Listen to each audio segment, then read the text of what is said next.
อิทธัปนาภิกขเวอัญญตรัสเมอวาเสสัพโวสังโฆสัพพะกังอปัตตังอปันโนโหติ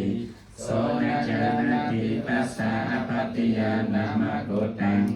ทัตถะอัญโยภิกขุอากัจจติปุหุสุโตอาคัตตาธัมโม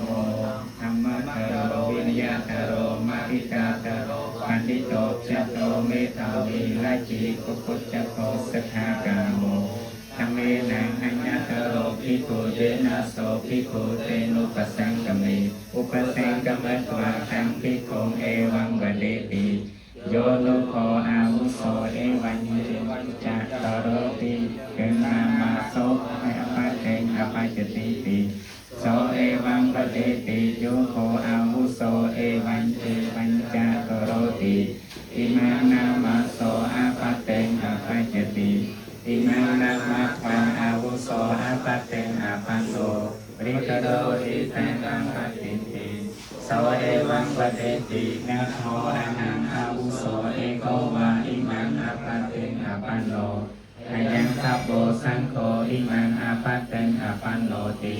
โสเอวังวเดติกังเตอาวุโสกริสติปโรอาปันโนวาอนาปันโนวาสังฆาทวังอาวุโสสกายะอภัตติยาวุตาหิติโสเจภิกขเวภิกขุตัสสะภิกขุโนวัจเนนะตังอภัตเตปริกเรตวา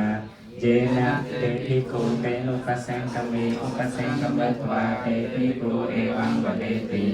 โยติระอาวุโสเอวัญเจวัญจะตโรติอิมังนามาโย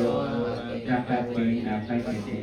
อิมังนามาตุมเหอาวุโสอภัตติอปันโน